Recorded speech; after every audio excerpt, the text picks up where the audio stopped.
Assalamualaikum warahmatullahi wabarakatuh.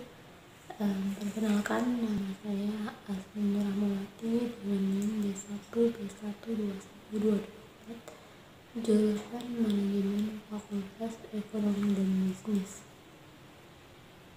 Pada kali ini saya akan menjelaskan materi saya tentang kerangka konseptual diplomasi maritim. Berikut adalah penjelasan dari materi yang akan saya bawakan.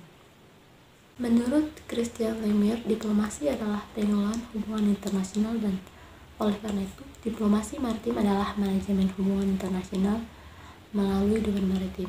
Diplomasi maritim merupakan penggunaan aset maritim untuk mengelola hubungan internasional dan bukan hanya untuk menangani ketegangan di bidang maritim yang biasanya dilakukan dengan menggunakan hukum laut internasional.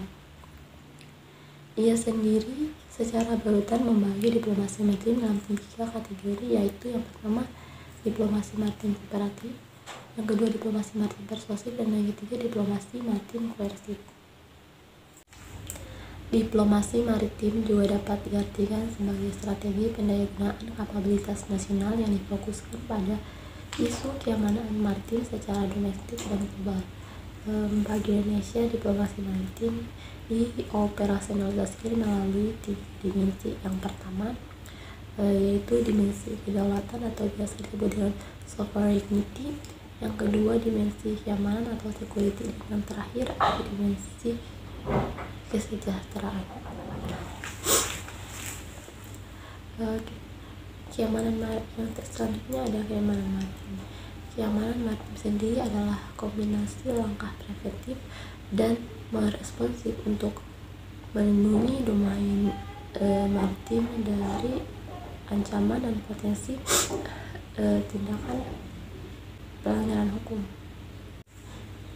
Ancaman terhadap keamanan maritim ini dijelaskan dalam Ocean and Law of the Sea tahun 2008. Yang pertama ada piracy and armed robbery, yang kedua ada terrorist act, yang ketiga ada illicit trafficking in arms and weapons of mass destruction, yang keempat ada illicit trafficking in narcotic drug and psychotropic substance, yang kelima ada smuggling and trafficking of person, yang keenam ada illegal, unreported and unregulated fishing, dan yang ketujuh ada intentional and unprovoked damage to the marine environment.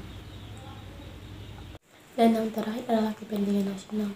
Kebijakan luar negeri seperti yang dijelaskan oleh K.J. Halstead dan Rosner merupakan tindakan sebuah negara terhadap negara lain atau lingkungan eksternalnya. Kebijakan luar negeri sendiri ditentukan oleh kepentingan nasional yang akan dicapainya.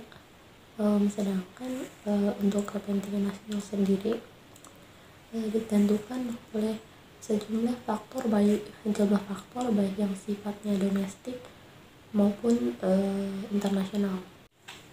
Sebagai alat analitik, kepentingan nasional digunakan untuk menggambarkan, menjelaskan, atau mengevaluasi sumber atau kecukupan kebijakan luar negeri suatu negara.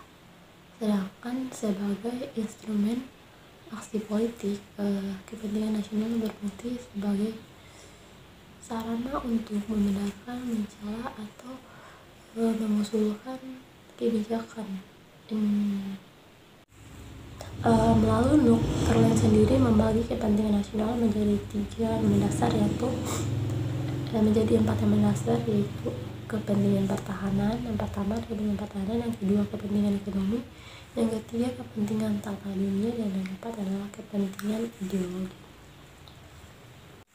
Menurut Nuckerland, untuk menganalisis yang lebih baik dalam menentukan intensitas dari kepentingan nasional, perlu ada kategori pengertian sebagai berikut. Yang pertama adalah isu-isu survival, yang kedua adalah isu-isu vital, dan yang terakhir adalah isu-isu besar. Upaya diplomasi maritim yang dilakukan Indonesia untuk mewujudkan visinya menjadi PMD diimplementasikan melalui kerjasama, persuasi, dan koersif. Cara tersebut mengandung 2 dimensi kebijakan, yaitu soft and hard. Mengingat ancaman keamanan maritim membutuhkan upaya komprehensif, namun demikian pendekatan hard juga dilakukan secara hati-hati oleh Indonesia karena berpotensi menjadi sandungan dalam mencapai kepentingan yang berusaha dipromosikan melalui upaya kerjasama dan persuasi.